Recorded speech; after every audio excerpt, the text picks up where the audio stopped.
Hello, everybody. This is Joseph P. Farrell with news and views from the Nefarium on Thursday, July 23rd, 2020. We've got a long one today. Looks like I'm a little blurry. They're a little better, not much. Oops. Try that again here. We've got a lot of time today, and this is probably going to be one of those vid chats that goes a little long.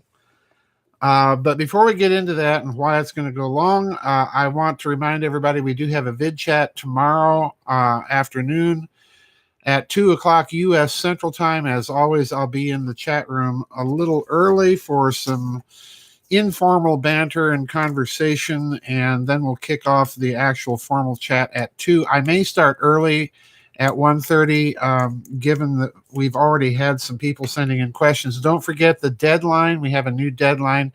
Get your questions and comments submitted by Thursday evening, my time at midnight. The reason being it's just too hard for me to try and format the questions in the middle of a vid chat because I have to go through several steps to do so. But anyway, get the questions in. We'll have the vid chat tomorrow. But I want to talk about China today. There is all sorts of upheaval going on. And today's going to go long because I have no less than 5 different articles that I want to bring to your attention. And then I'm going to do some speculative dot connection. So we're going to go a little long today talking about China.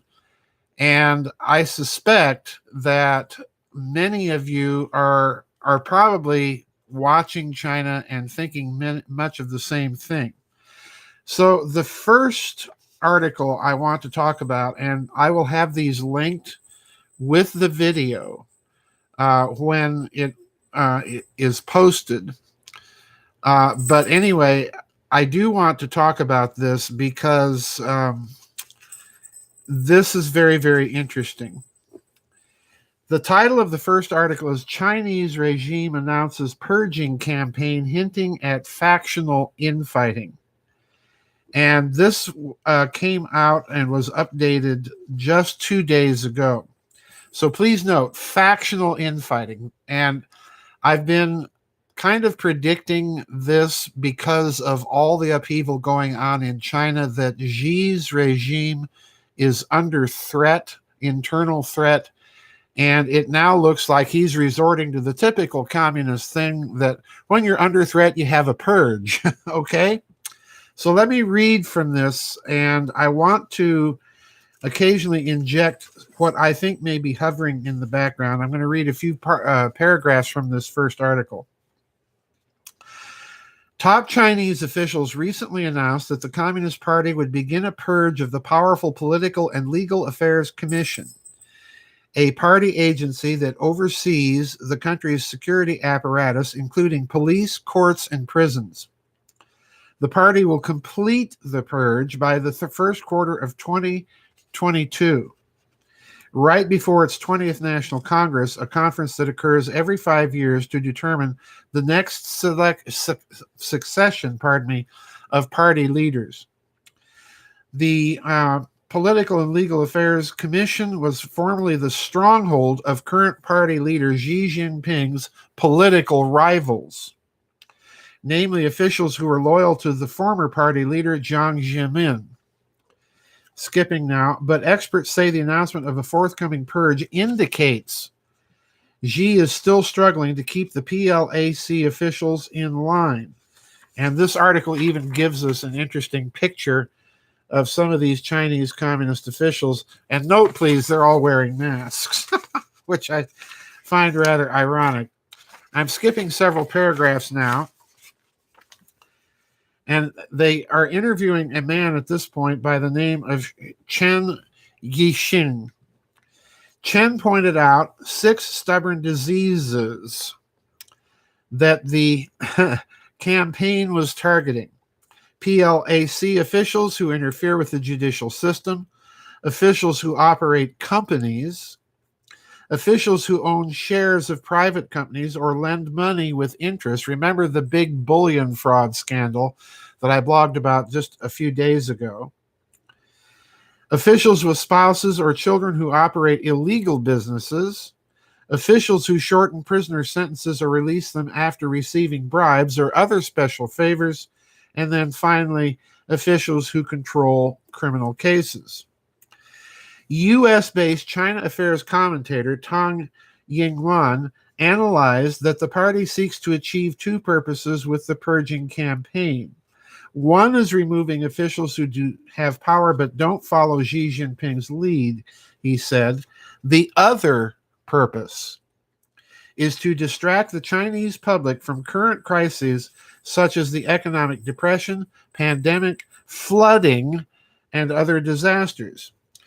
The Communist Party of China wants to convince people that all bad things were done by these so-called bad horses.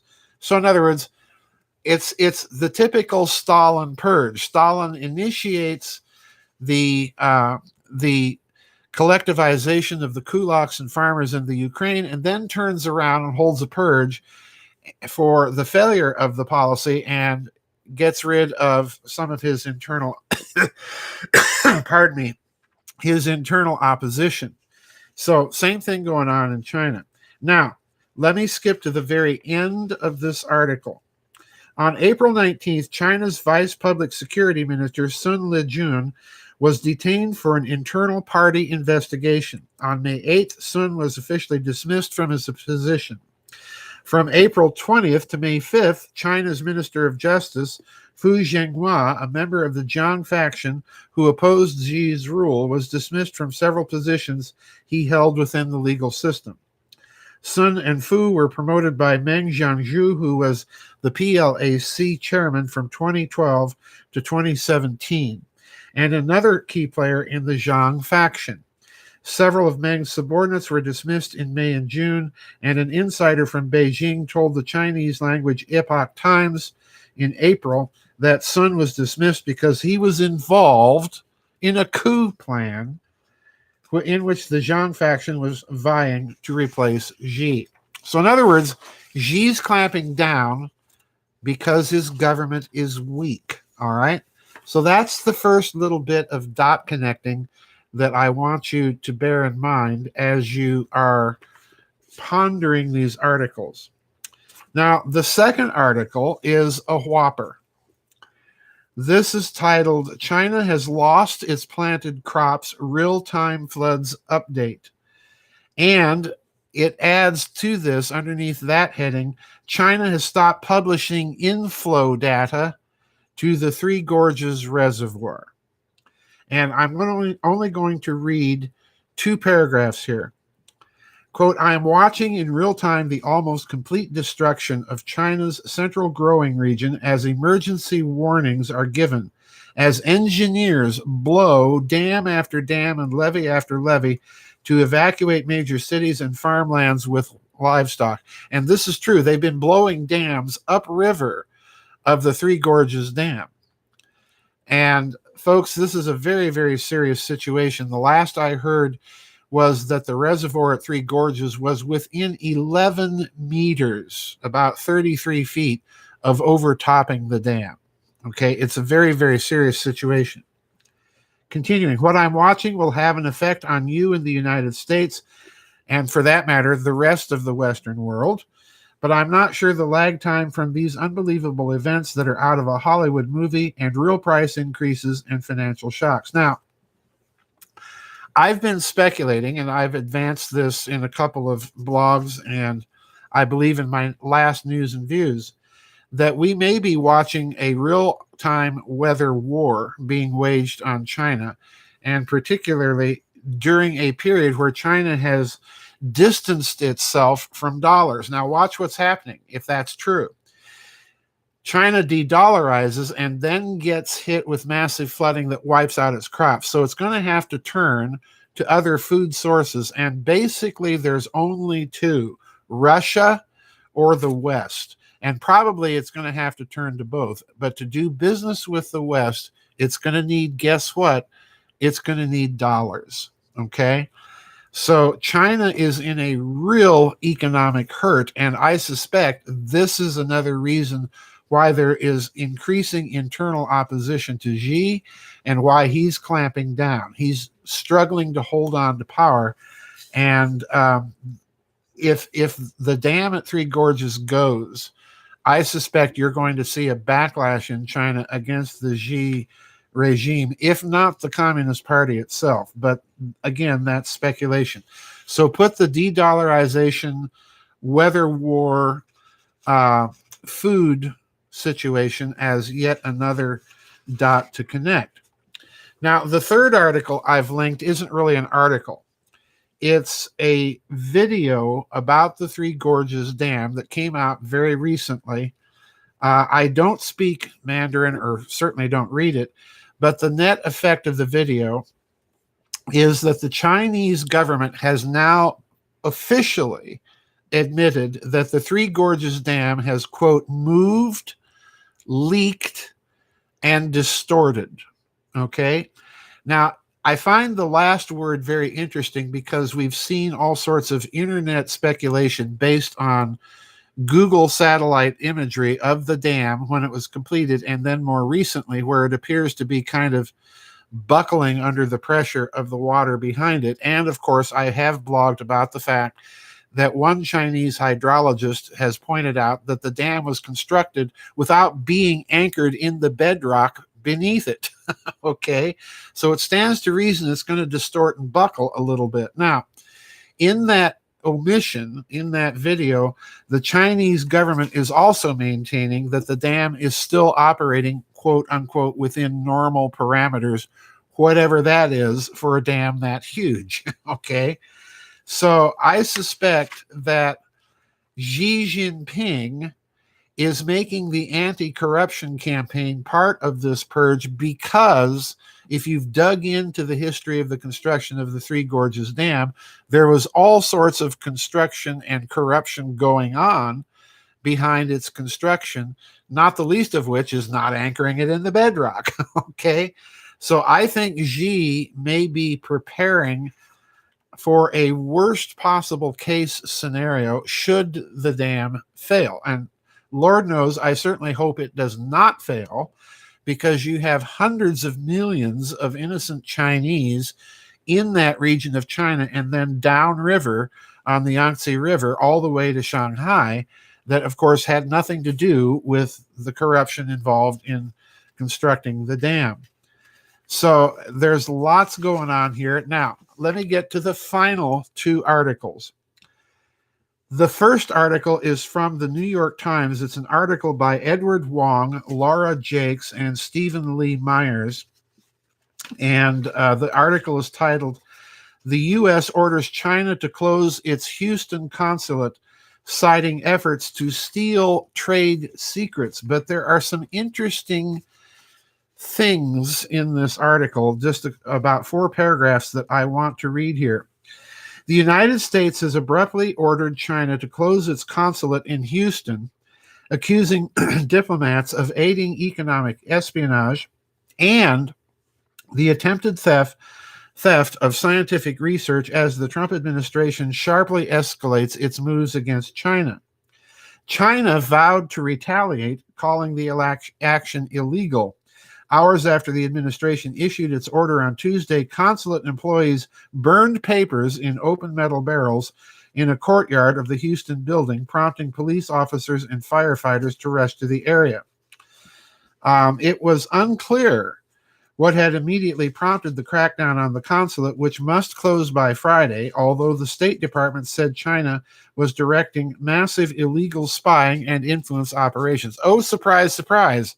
A communist government using its embassies and consulates to carry out espionage? Perish the thought. Next paragraph. David R. Stilwell, who oversees the policy for East Asia and the Pacific at the State Department, said in an interview that the Houston consulate had a history of engaging in subversive behavior and was the epicenter of research theft in the United States. He gave few details to support that assertion, though other American officials released a document with more information on Wednesday night. Now, notice that. Let me read that one again. Listen carefully. This is about more than espionage and theft of research or intellectual property. Let me read it again. David R. Stilwell, who oversees policy for East Asia and the Pacific at the State Department, said in an interview that the Houston consulate had a history of engaging in subversive behavior. Okay? Now that means active, covert operations. All right? Bear that little data point in mind. Let me go to the very end of the article. Mr. Trump said during a news conference on Wednesday evening that it's, quote, always possible his administration would close more Chinese missions. The Chinese embassy in Washington said in a statement, quote, the U.S. accusations are groundless fabrications, which is a communist way of saying they're entirely true. In Beijing, a spokesman for China's Ministry of Foreign Affairs urged the United States to immediately reverse the decision. Otherwise, China will certainly make legitimate and necessary reactions, said the spokesman Wang Wenbin. His remarks suggested that China would, at a minimum, close an American consulate in China. And since this article came out, China's making noises about closing the American consulate in, here it comes, surprise, surprise, Wuhan. Okay? Getting the idea? All right, the final article. And this one to me is sort of the pièce de résistance. All right? And I'm really going to crawl out onto the end of the twig of speculation, trying to tie all this together. This is an article titled China Caught Smuggling 10,800 Assault Weapons into the U.S. And this is a story that actually appeared about 20 days ago. And I just now was made aware of it. So listen to the beginning of this article. Quote, China has been caught smuggling 10,800 assault weapons parts into Louisville, Kentucky by U.S. Customs and Border Protection officers.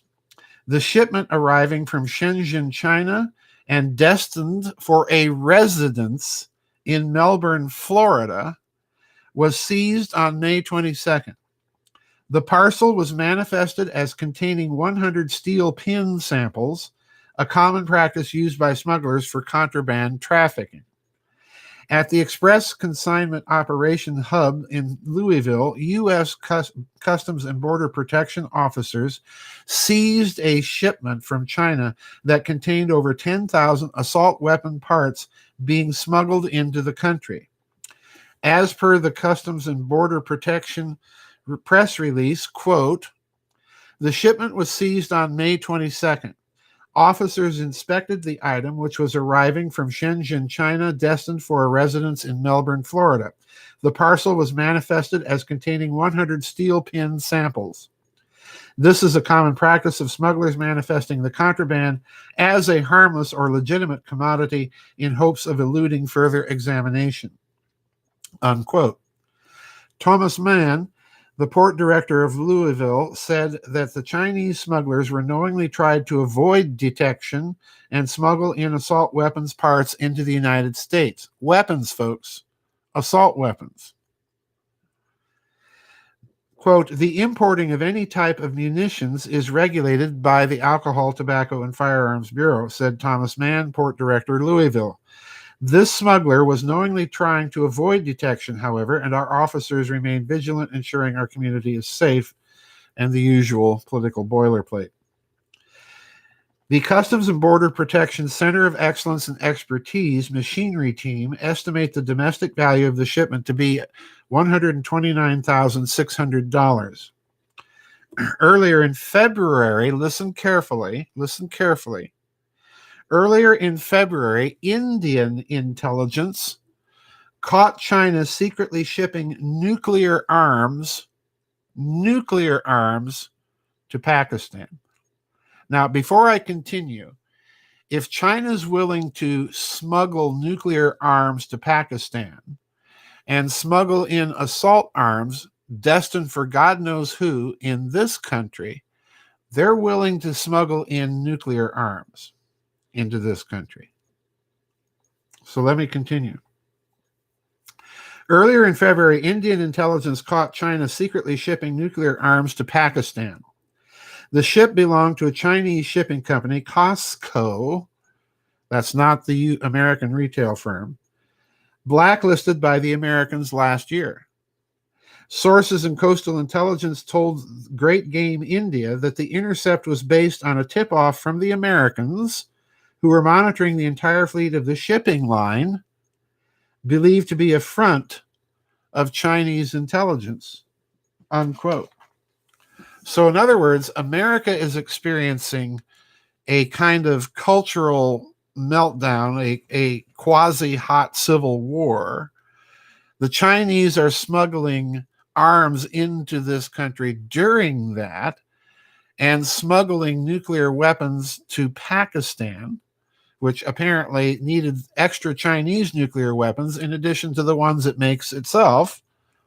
And all of this during a period that China is in economic meltdown due to flooding, and there's internal pressures on Xi's government. So this is typical.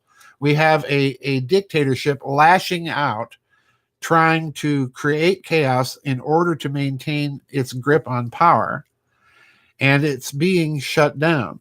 All right, so we're in a very dangerous situation. I don't know if any of you remember the old Anthony Quinn movie from the early 1960s called Shoes of the Fisherman, where he's elected Pope during a Chinese food crisis, with the communist Chinese threatening to go to war simply to get food. So we're watching something similar, but I want to take you back in connection to this arms smuggling and the nuclear arms smuggling connection, back to April 1st, April Fool's Day, earlier this year, when President Trump gave a coronavirus news conference. All right. You can go online and look at this. Look at this conference on YouTube.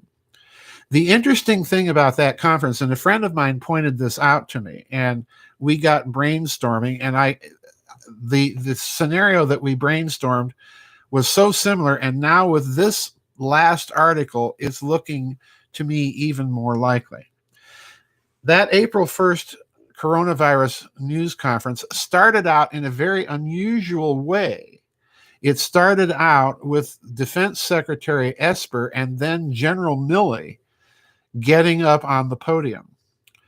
And what they did, particularly General Milley, they talked about an unknown sort of secret operation that they didn't go into much detail about in the Caribbean. And the narrative that they promoted was that they were mounting a massive drug interdiction operation against the Latin American drug cartels, who were attempting to use the civil unrest in this country as a crisis of opportunity to smuggle more drugs into the United States. And Milley went on to note that there was a massive American Coast Guard and U.S. Navy deployment in the Caribbean. The way it sounded to me, folks, was it was as large a naval deployment, if not one of the largest in that area by this country since the Cuban Missile Crisis. And then Milley went on to note that there were approximately 6,500, I believe it was, soldiers involved in this operation. Now, folks, that's a large amount of soldiers, and that sounds an awful lot more than merely drug interdiction. I suspect the drug interdiction part is true. But if they were attempting to smuggle in drugs, they may have been attempting to smuggle in more than just drugs. They may have been attempting to smuggle in people, or, as I put it to my friend, firecrackers. Now, interestingly enough, General Milley, in that press conference, said, and he emphasized these words and he repeated them, "You are not getting in." And he never really told us who he meant by you. Obviously, in context, everybody's going to infer that it was the drug cartels. But now look what we've had happen. we've had a Chinese consulate closed down, ostensibly for espionage, but as we're also informed later by that New York Times article citing the State Department official, subversive activity. Then we have the Chinese caught smuggling parts for automatic weapons into this country destined for Florida. Then we have this press conference back in April. And then finally, we have the Chinese smuggling nuclear arms to Pakistan. So, folks, yeah, I'm suspecting that there's a Chinese connection behind some, not all certainly, but at least some of the civil upheaval that we're watching. I suspect that maybe this Caribbean operation may have been about much more than just drug interdiction. I think it is a possibility that there may have been an attempt to smuggle in a nuclear weapon to create even more chaos during this period. You're dealing with a regime that increasingly, to me, looks like it's in a struggle for its very existence. And it's facing massive internal chaos and upheaval and economic dislocation, and now dislocation of its crops. So there's a geopolitical angle, is what I'm saying, to much of the, potentially much of the upheaval going on in the United States. So that's it for today's news and views, folks. As I told you, it went a little longer than usual. But don't forget, we have the vid chat tomorrow at 2 p.m. U.S. Central Time. I'll be in the chat room early for pre-chat, and we might be starting it early, so get your questions and comments in. That's it. I'll see you on the flip side. Bye-bye, everybody, and God bless.